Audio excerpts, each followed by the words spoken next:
बिस्मिल्लाहिर्रहमानिर्रहीम अस्सलाम वालेकुम and welcome to my YouTube channel easy bio studies. आज से हम बायोलॉजी की लेक्चर सीरीज़ स्टार्ट करने जा रहे हैं और इस सीरीज़ का बाकायदा आगाज़ फर्स्ट ईयर के चैप्टर 1 से करेंगे।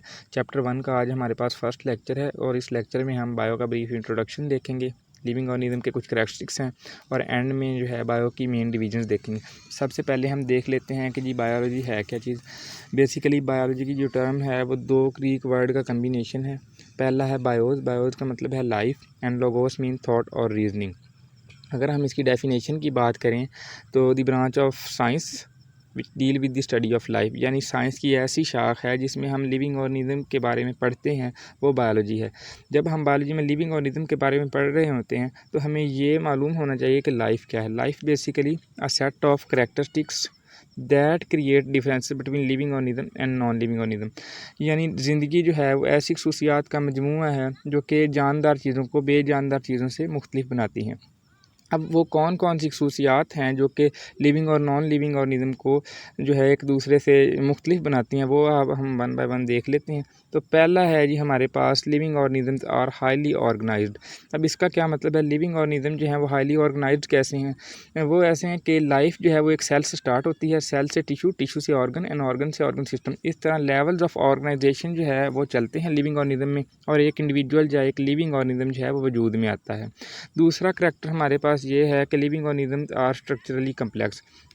अगर हम लिविंग ऑर्गेनिज्म के स्ट्रक्चर को देखें ना तो इसमें बड़ी पेचीदगी पाई जाती है। अब वो कैसे? लिविंग ऑर्गेनिज्म जो है, एक लिविंग ऑर्गेनिज्म है फॉर एग्जांपल, उसमें जो है एट अ टाइम डिफरेंट जो है ऑर्गन सिस्टम काम कर रहे होते हैं जो कि लिविंग ऑर्गेनिज्म के स्ट्रक्चर को कम्प्लेक्स बनाते हैं। तीसरा हमारे पास करैक्टर ये है कि लिविंग ऑर्गेनिज्म या तो यूनिसेलुलर होंगे या फिर होंगे जी वो मल्टी सेलुलर। यूनिसेलुलर कैसे? या तो वो सिंगल सेल, एक सेल से बने होंगे या फिर वो बहुत ज़्यादा सेल से बने होंगे। अब सिंगल सेलुलर हैं उनकी हमारे पास एग्जांपल है जी बैक्टीरिया, वायरसेस एंड प्रोटोजोआ, जबकि मल्टी सेलुलर में एनिमल, प्लांट्स एंड ह्यूमन आ जाते हैं। लिविंग ऑर्गेनिज्म की चौथी करैक्टरिस्टिक्स ये है कि they have specific genetic makeup. अब लिविंग ऑर्गेनिज्म जो है इनमें स्पेसिफिक जेनेटिक मेकअप होता है। अब इसका क्या मतलब है कि लिविंग ऑर्गेनिज्म के जो पेरेंट्स होते हैं ना उनमें स्पेसिफिक जीन्स होती हैं और वही जीन जो हैं वो अपने बच्चों में मुंतकिल हो रही होती हैं। फॉर एग्जांपल किसी के पेरेंट्स की हाइट है, उसका आई कलर है, हेयर कलर है, तो वही जो है ना इसके बड़े चांसेस होते हैं कि वही करैक्टरिस्टिक अपने बच्चों में जो है ना वो मुंतकिल करते हैं लिविंग ऑर्गेनिज्म। पाँचवां करैक्टर हमारे पास ये है कि living organism can acquire and use energy. Living organism जो है वो एनर्जी हासिल कर सकते हैं और यूज़ कर सकते हैं उसको। अब एनर्जी हासिल कैसे कर सकते हैं? सेलुलर रेस्पिरेशन का एक प्रोसेस होता है जिसमें क्या है कि जी एटीपी की जो है ना वो फॉर्मेशन होती है और वही एटीपी जो है ना वो लिविंग ऑर्गेनिज्म एनर्जी के तौर पे यूज़ करते हैं। छठा करैक्टर हमारे पास लिविंग ऑर्गेनिज्म का ये है कि they can perform metabolic activities. Living organism जो है वो मेटाबॉलिक एक्टिविटीज़ परफॉर्म कर सकते हैं। बेसिकली मेटाबॉलिज्म जो है वो केमिकल रिएक्शंस का एक सेट होता है जो लिविंग ऑर्गेनिज्म के अंदर चल रहा होता है। ये जो है ना मेटाबॉलिक एक्टिविटीज़ का जो सेट है, ये दो तरह के जो है ना इसमें केमिकल रिएक्शन जो हो रहे होते हैं। कुछ हैं जी कैटाबॉलिक रिएक्शन जिसमें चीज़ें जो हैं वो टूट रही होती हैं और कुछ हैं जी एनाबॉलिक जो है ना रिएक्शन जिसमें कुछ चीज़ें जो हैं वो बन रही होती हैं। सातवां हमारे पास करैक्टर लिविंग ऑर्गेनिज्म का ये है कि they can grow in size. अब लिविंग ऑर्गेनिज्म जो हैं वो अपने साइज़ में इजाफा कर सकते हैं, यानी उनमें जो है ना वो ग्रोथ जो है ना वो होती है। आठवां करैक्टर हमारे पास लिविंग ऑर्गेनिज्म का ये है कि they are capable of homeostasis.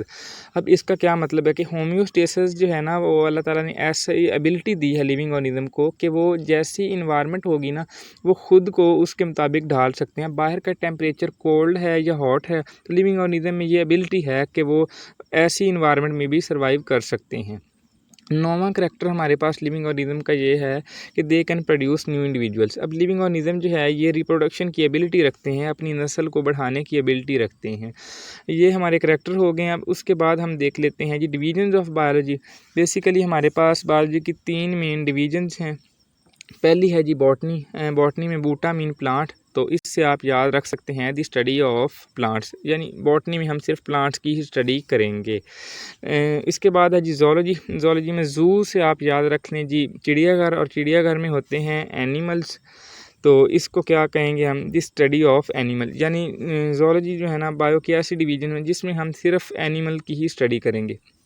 तीसरी हमारे पास मेन डिवीजन है बायोलॉजी की जी microbiology. Micro mean small and biology mean life. तो ये क्या है जी? The study of microorganism, यानी माइक्रो बायोलॉजी में हम सिर्फ माइक्रो ऑर्गेनिज्म की स्टडी करते हैं। माइक्रो ऑर्गेनिज्म हमारे पास कौन कौन से हैं जी? इसमें है बैक्टीरिया है, उसके बाद प्रोटोज़ोआ हैं और अमीबा हैं, ठीक है। तो इनको जो है हम माइक्रोस्कोप के ज़रिए से ही देख सकते हैं, इसीलिए इनको माइक्रो ऑर्गेनिज्म कहा जाता है और हम इनको नेकेड आई के ज़रिए से नहीं देख सकते। तो ये था जी आज हमारा लेक्चर।